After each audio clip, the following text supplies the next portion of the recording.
What's up, everybody? Welcome back to the channel. Today I've got a two new decks to show you guys. Two actually. Obviously I'm going to be covering Runick, but I'm also going to be covering Magical Muskets with Runick. Magical Muskets is an archetype that's very similar to Runick, where you can activate your spell and traps from your hand, even on your opponent's turn. So it actually, they mesh very well together. So I wanted to show you guys what it would look like if you're playing pure Runicks and if you're playing Magical Muskets. This is like one of the longer duels, as you can see, but in this duel I do get to at least kind of showcase you what I mean with the synergy between the two different archetypes, so that when you go, if you want to make your own Magical Musket Runick deck, you kind of have an idea of what you're looking for. All right, so we're going to be going first. One thing that I will say about this deck is that you definitely want to try your best to play around Ash. So it's really good when you have cards like Upstart Goblin in your deck that can kind of bait out cards like Ash, so that you don't necessarily have to worry about your opponent ashing your field spell, which is a very important card in your deck, because it gives you so much draw power. So you want to be able to play around Ash as best as possible. So you definitely want to run cards like that. Now, another thing with this deck that you'll want to do, especially starting off, this is one of the first games that I played with this combination of cards, but I will say, for sure, this is the card that you'll be wanting to summon out first. If you're going to be doing any special summoning at all, you want to get this card out, because this card will protect your field spell and any set cards that you have. So if you are somebody that wants to play something like a Skill Drain or a Rivalry or anything like that, if you want to run some Floodgates, you always want to be summoning out the Huggin, so that you'll be able to protect those cards. I'm going to go ahead and use that. Also, it works perfectly with Magical Muskets. So just to pause here, this right here is kind of one of the best cards, aside from the Link monster, for Magical Muskets. Basically, what Caspar does is, once a spell or trap has been activated in its column, this will allow me to search my deck for another Magical Musket card. And with the Magical Muskets, there's so many different cards that they have that do a lot of cool shit, actually. So in this case, I'm going to be using the Dark Ruler, activating this so that I can grab Desperado. Desperado will target one face-up card on the field and destroy it. That's super fucking dope, right? So I'm gonna go into Max. Max is another card that's really dope, because Max will allow me to either special summon monsters to the field, up to the amount of spell and traps my opponent controls, or it will allow me to grab spell and trap cards from my deck up to the amount of monsters my opponent controls. So really good there. We wanted to summon out a monster so that we would be able to get more monsters out, so that we can set up for next turn. So we're going to activate the Desperado pop, and then going to activate this Magical Musket, which allows me to grab any card, or not any card, but any Magical Musket card in the graveyard. I can pull it back to my hand. So this combo, or this board as it is right now, is really good. Even though we don't have anything to protect our Runick Fountain, we have a lot of Magical Musket cards that will do pretty good work for us. And having Fountain just makes this even better, because we're able to activate our other Runick card, which means we'll be able to trigger both of these cards. So we'll keep going here. We don't really care about anything that our opponent's doing right now. I'm even gonna give him a card. Now with the Runick Droplet, there's actually another Runick card. I can't think of the name right now, but there's actually another card that this one kind of goes hand in hand with, where if your opponent does draw or add a card, then you'll be able to actually discard a card out of their hand. So that's really good. We're going to go ahead and just do a draw one here. Normally you want to kind of wait until you at least have two cards so you can pot a greed at the very least. But in this case, we just did a little draw one, no big deal. And we're just going to search our deck for our card. And our Desperado, as you already know, is going to pop any face-up card on the field. And because he activated, if you notice, so our opponent activated his his spell here. So because he activated it in the same column, I'm able to go into my graveyard and grab a card out. I had Desperado, so I just grabbed the Desperado out of there. He had another Cyber Dragon. And he's just kind of, at this point in the duel, I wasn't really sure what he was going for, because he had already done so much. So once he got out another Cyber Dragon, it's like, okay, I'll just go ahead and pop that. You know, he did a lot. He did a lot of stuff to get this out, so I'll just go ahead and pop it. Then goes into his Cyber End Dragon, which is a big, beefy boy. I actually almost lose here because of how strong this fucking card was. But we end up staying alive. 500 life points left, which is more than enough. He only has 3 cards left in his deck because of how much we've been getting cards out.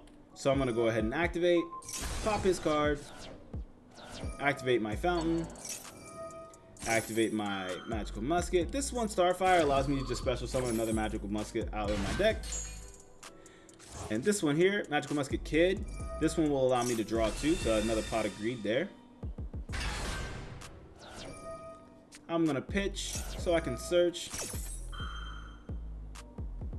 And the reason why I'm searching here is because when I go to do my draw 2, I kind of just want to increase my chances of getting a good draw. I don't want to draw into my Fountain, so that's why we do this.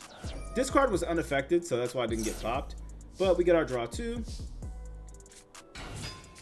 And then we go ahead and Goddess, which is another fun card that you can run in the Magical Musket version of this deck.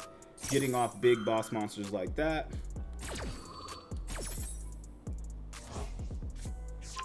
And of course we still can't go into battle phase because that's kind of what Magical Musket, or what the Runick cards do, stop us from going into our battle phase. I'm gonna go ahead and activate. And this is one of the best things about this card specifically, being able to just continuously recycle my cards. I'm able to banish the cards that he was going to use, then I'm able to grab a Desperado back so I can pop. He's going to try to attack me directly with this card, activate the Desperado, get him out of here. And that's it. He has no cards left. I don't have to do anything. I just hit him just because I can. We're going to end phase. And he can't draw any cards, and that is game. So really fun being able to do it with the Magical Muskets. Like I said, just being able to constantly recycle, and then the draw power of the Runick cards, they do mesh really well. Now I'm not gonna lie to you like a lot of other YouTubers and say that this is the top tier, but I will say it will be. When Sprite comes out, this is going to be really annoying, and I'm excited. Not to play against it, but to play it is going to be very fun. Here, we're still going first, and we are still playing our Magical Muskets. Like I said before, we always want to be fishing for the Ash. Now, I don't want my Runick cards to get ashed. So, having Upstart Goblin is always going to be amazing, but having Upstart Goblin and a Magical Musket card, regardless of well, not regardless. You typically want it to be the Star Power or the Starfire, or you want the cast bar so that you can at least search or special summon, whichever one. So really good starters to have in the deck. Go ahead and summon that. Upstart Goblin. Get us a draw. I mean, who doesn't want to draw in a Max E, right? We get a special summon. Activate. Now we have our Fountain. And now we know that we are actually going against the mirror matchup. So we are actually going to go up against another Runick player. So I'm not really worried about Ash now, so I'll go ahead and let him draw a card so he can just banish more. And I'm going to get Pot of Greed.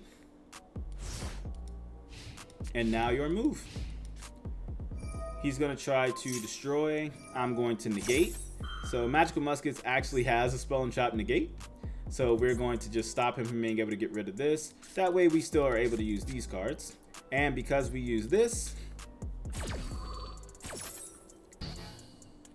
we are going to be able to search for another card. But before we're able to do it, he is going to negate ours, which is really good. But he ends up using 2 cards just to get rid of this one. So I thought that was pretty interesting. He allows me to draw a card as well. Then he goes for Card of Demise. Now, ideally, I could have waited to do this, but because I still have a Magical Musket card, I have Desperado. If he does, for whatever reason, he's somehow able to go into Fountain, I'll just be able to pop Fountain with Desperado. So that's kind of the idea behind this, since he already set these cards here. He card demises, so he gets 3. I'm going to go ahead and special summon. Duality. Now, he uses Duality, and then this is what something that I will disagree with. I don't think that you should run Duality in this deck, but if you do, you have to be very careful on when you use it, because Duality will not allow you to special summon, which kind of turns off your Runick cards. So if you don't have a Fountain out and you're not able to activate your cards on my turn, and you're also not going to be able to special summon monsters either. So you kind of turn your cards off doing that. So I would not recommend running a Duality, and if you do, I would recommend you be pretty smart. This was something else that I thought was interesting. In this guy's deck, he's actually running 3 copies of Desires. I don't agree with this either, and specifically for this reason. For one, you just banished 10 cards, you drew 2. So now you have 8 left. You're going against a mirror matchup. I've got, just in my hand alone, this is 6 cards that I could have banished without even going into anything else. So that player could have been new, but as you can see, it kind of just proves my point. The synergy is there. This deck is just very, very good together. We are still going first, and we are still playing Magical Muskets. This will be our last replay for the Magical Muskets set. Again, we're always going to start out with our Magical Muskets. We do want these cards to go off, though we don't necessarily want our opponent to be able to ash us. We are going to we're going to go for the draw 1 here just to see what happens. Doesn't have ash, so it's really good. And we're also able to search. Very nice. And we pass. This is definitely not terrible going into this turn either. So this guy is actually playing Eld, so I'm going to... Now, this is something that I will say. This is something that I didn't even know, and something that I want to let you guys know if you're going to be playing this deck. If someone threatens your field spell, you are able to use your Runick cards to special summon your Hugin. And this is also not once per turn, this card. If you special summon this card out, anytime that someone goes to remove or destroy or target your Runick cards or your back row or your field spell, Hugin will just it'll just stop it. It'll just say no, activate it, send itself back, good to go. I don't do that here. Wasn't really aware of the play, so we lose our Fountain. So effectively, we have now lost our ability to use our Runick cards. So that's something that I will say. However, we are playing Magical Muskets, so we're able to completely turn the Eldritch to 0 and put him in the grave. Now, one thing that I want to point out to you guys that he actually didn't notice, when he got his card banished earlier here. So he has an Eldritch already in the banish zone. He's already used a second Eldritch that I now know is in the graveyard. So we keep that in mind. Sets a Golden Land Forever, and then he goes to use the Cursed Eldland. I'm going to go ahead and pop the Cursed Eldland. I don't want the card on the field. Don't want him to be able to search, so we're just going to get rid of that. And then I'm going to be able to search. And since I've already used my Desperado, I'm going to look for my Spell and Trap Negate, especially since I know I'm going up against basically a back row deck. And not sure why exactly he activated both the Haquero and the Guardian. I'm pretty sure they both set the exact same card, so I'm not sure why he did that. But it is an Eldritch player, so let's be nice to him. Now, I could have used my Spell and Trap Negate to stop him from doing this, but the reason why I didn't is because I wanted to see if he's somebody who plays 3 Eldritch or not. Some Eldritch players only play 2, but I did not want to risk that, knowing that he set another card to summon an Outledge, and I know that one of them's already banished, I just wanted to make sure to see if he had that. One of my favorite plays here, we're going to go on to Max. Max is going to allow us to special summon a magical musket monsters with different names from your deck up to the number of spell and traps your opponent controls. This also works for monsters. If my opponent were to have controlled 4 monsters, I would have been able to grab myself 4 spell and traps magical muskets from my deck to my hand as well. So really good ability by Max here. He's going to try to negate, and we kept our last stand, so we don't have to worry about this golden land. Negate, get him out of here, and we know that he has an Outledge in the grave now. So now he's gonna activate this, and what did I say? If you activate a card in my column, my monsters are gonna be able to go off. So right now we're kind of barely using Runick, and we're basically just using full magical musket engine right now. Both are gonna go off. We're gonna be able to special summon a kid, and we're gonna search for our banish. I'm gonna go ahead and goddess. Now, I goddess here because I know that both of his Outledges are in the grave, and of course, again, he already has one in the banish zone. So now we can banish.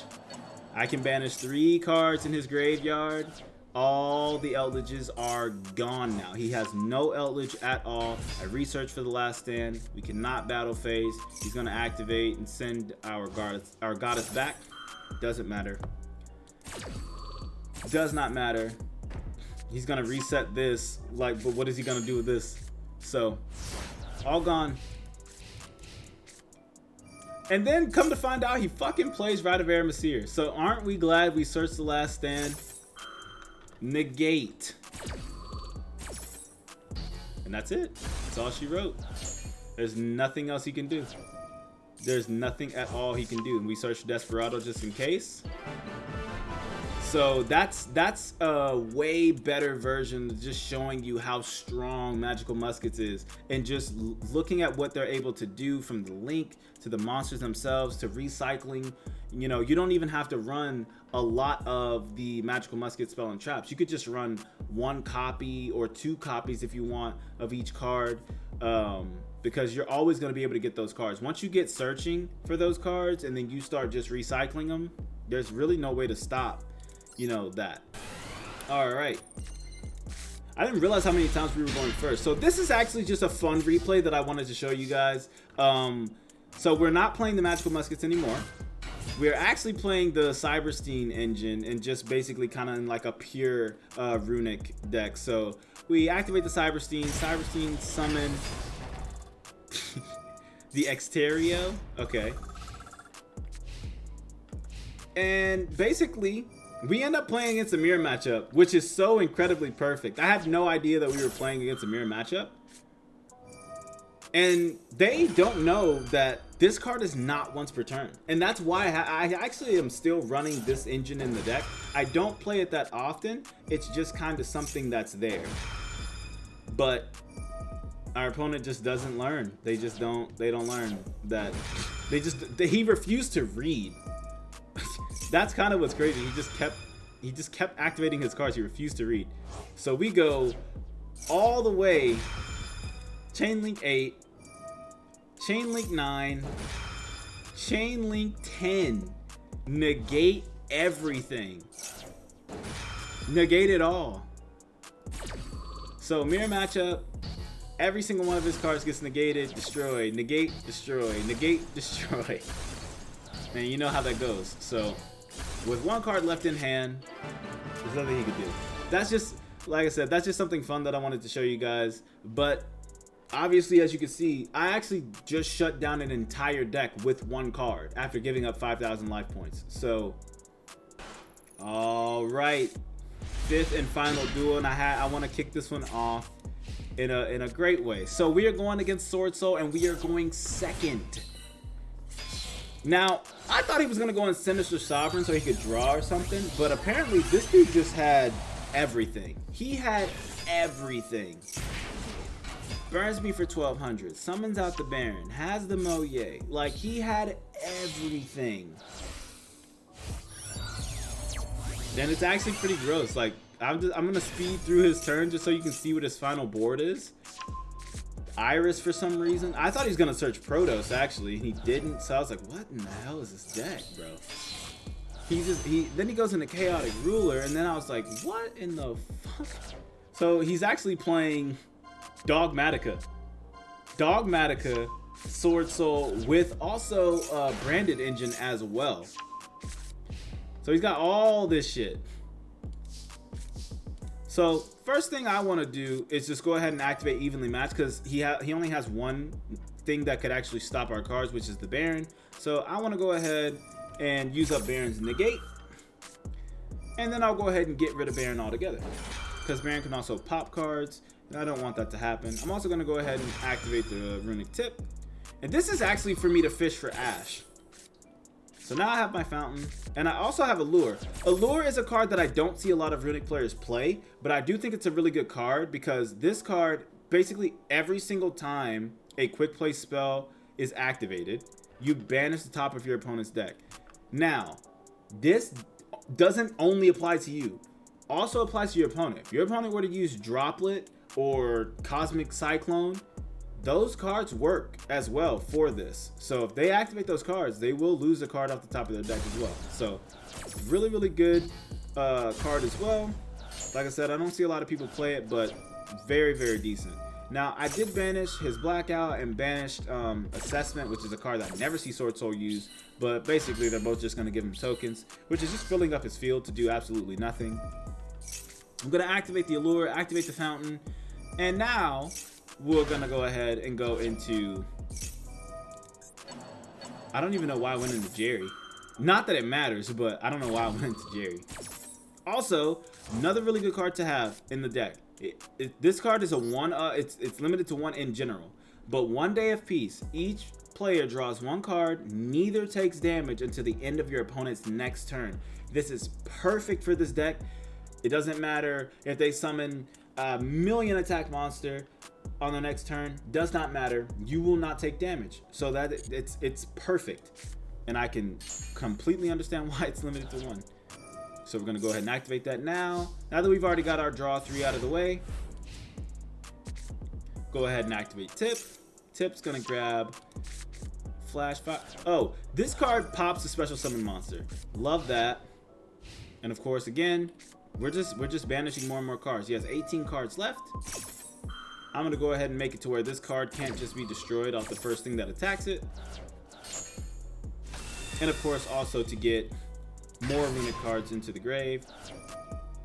And we're going to banish off the top again.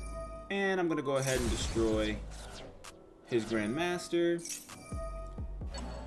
And we're going to go ahead and get ourselves a draw 3. With 12 cards left in the deck, by the way. 12 cards. We're only on turn 3. He has 12 cards left. 11, my bad. It's insane. I actually thought he was going to use this, but he didn't, which was really strange. I thought Baxia was coming out here. It doesn't go into Baxia. Goes into Grandmaster again, which is incredibly useless. Why are you searching cards? So I decide, hey, matter of fact, why don't I just give you a card? Since you're going to search anyway, I'm going to make him use up even more cards in his deck. And because I activated Quick Play, what's going to happen? Allure is going to just knock out another card. We've got 4 cards left in deck. He's linking off again. He's going to go into the chain. And then he gets rid of the Fountain.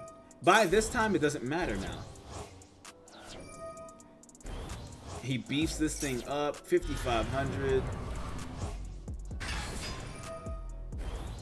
Beefing it up even more. Now he goes into Iris. And tries to attack me, but he must have forgot about our peace treaty here. Okay, 1 day of peace, my friend. You can't just be attacking me, bro. He has 4 cards left in his deck. And I just so happen to have a card that can get rid of 4 cards. So I'm going to go ahead and look for my Fountain. I'm going to activate Chicken Game because I can. Because now I know for sure there's absolutely nothing you can do. And then I just go and banish all his cards anyway. So this was actually the card. This is one of my favorite cards. Banish cards from the top of your opponent's deck up to the number of cards they control. If he did have more cards, he has 1, 2, 3, 4, 5, 6, 7, 8 cards on the field. I could have just banished 8 plus a lure banish, so 9 cards he would have lost. But in this case, he only had 4 left, so we banished 4. I end phase, and with the strongest, most weirdest Sword Soul boards you ever saw, it evaporates. They are decked out, and they lose. All right, like I said, this is 2 different decks, so I wanted to show you guys both. This is the Magical Musket version that I am running. I've been kind of messing around with this one. Like, I have 2 Raigekis in here right now. Probably gonna remove that just because aesthetically I want to see 40 instead of 41. Don't even know if I'll even keep this other Raigeki.